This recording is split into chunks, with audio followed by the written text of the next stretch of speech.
तो लो जी, हम हाजिर हुए एक नई एपिसोड के साथ और मैं कहता हूं इतनी मजे की एपिसोड ये है इसलिए इसे जरूर आखिर तक देखिएगा। बहुत ही ज्यादा मजा आने वाला है क्योंकि ये जो बात है 2-3 दिन से ये गर्दिश कर रही है और ये बात बहुत ही ज्यादा दिलचस्प होती आ रही है। जो है ना, एक बॉलीवुड एक्ट्रेसेस है, कोई उर्वशी रौटेला नामी खातून है, उसने वो इंटरव्यू दिया 2-3 दिन पहले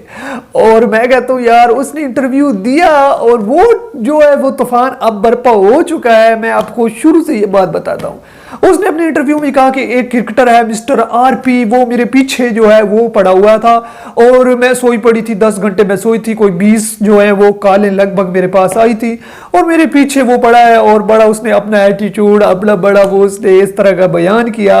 और ज्यादातर तो लोगों का ख्याल इस तरफ चला गया था कि कोई ये रिकी पॉन्टिंग भाई तो नहीं है, मिस्टर आरपी जो है वो इस उर्वशी नामी खातून को तंग कर रहा है। लेकिन बलो पांट भाई का जिसने फौरी सारा मसला ही हल कर दिया, उसने अपनी इंस्टा की स्टोरी पर लगा दिया कि ओ बहन अपनी सस्ती शोहरत बंद करो तुम और तुम किसके जो है वो बात कर रही हो और अपनी जो औकात देखो। और उसके बाद तो फौरी जो है सब हिंदुस्तान वालों ने पूरा मजा लेना शुरू कर दिया। कुछ लोग जो है वो पांट की तरफ हो गए और कुछ उर्वशी की साइड पर हो गए। फिर उर्वशी ने जो है वो फिर एक स्टोरी लगा दी और उसने कहा कि छोटू भैया अपनी गेम पर तवज्जो दो। देखो भाई ये जो बातें है ना, ये बहन भाई इन्होंने बना दिया है। पहले ये दोस्तियां यारियां लगाते हैं इस तरह, फिर उसके बाद लोगों को ये बेवकूफ इस तरह बनाते हैं। लेकिन दोनों तरफ से ही चमले मारी गई हैं राजकर और जो है इस तरह के, जिस तरह वो छोटे बच्चे आपस में जो है ना वो एक दूसरे से वो छीना झपटी करते हैं, बिल्कुल इस तरह की इनकी लड़ाई है। देखिए भाई पांट, तुम इंटरनेशनल क्रिकेटर हो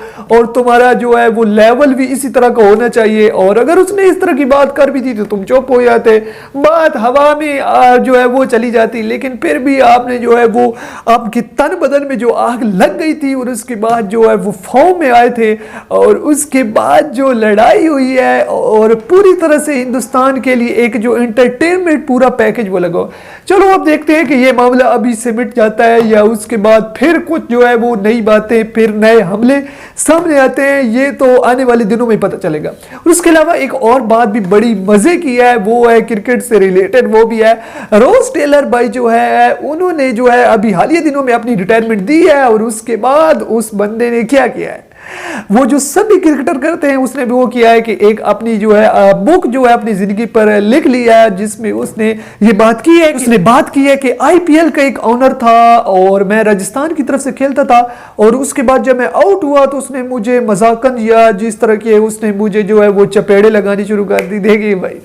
ये आपको अब पता चला है, उस वक्त आपने कोई नशा या कोई भंग वो पी हुई थी और अब आप ये बता रहे हैं। लेकिन देखा जाए तो ये बात गलत भी है। चलो देर आए दुरुस्त आए, इसने सारी बात बता दी है और बताया कि किस तरह के मामलात यहाँ पर आईपीएल में चलते हैं, लिहाजा जो है फिर भी वही बात आ जाती है, टाइम से बात हो जाती है। इस तरह तो वो शोएब अख्तर भाई जो है उन्होंने भी शाहरुख पर इल्जाम लगा दिया था कि इसने मेरे पैसे नहीं दिए हैं किंग ऑफ बॉलीवुड ने, लेकिन फिर भी जो है मामला वो उसने भी आखिर पर ही लटकाया था। देखो भाई टाइम से बात हो जाए तो उसका मजहब भी थोड़ी इंटरटेनमेंट, जिस तरह इसने जो उर्वशी और पांड ने जो है वो इंटरटेनमेंट टाइम पर उजागर की और इन्होंने इस तरह कर देते कोई 20 साल बाद ये बात बता देते कि कोई मिस्टर आरपी था और उसने ऐसा किया, तो उस बात का मजा नहीं लेना था। लिहाजा मजा जो है वो टाइम की बात का ही होता है। इसलिए जो है वो टेलर देर से आए लेकिन दुरुस्त आए, लेकिन थोड़ी सी जो है ना वो इस तरह के ऑनरों को देखना चाहिए। एक तो इस किस्म के वो पैसे देते हो और उसके बाद वो चपेड़े भी मारते हो, यार बड़े तुम जो है वो तमीजदार हो। खैर मैं उम्मीद करता हूं कि आज की ये एपिसोड आपको जरूर पसंद आई होगी। इस तरह की मजीद क्रिकेट कॉमेडी की एपिसोड आपने अगर हासिल करनी है तो हमारे इस चैनल को जरूर सब्सक्राइब करें। मिलते हैं एक नई एपिसोड के साथ, तब तक के लिए गुड बाय।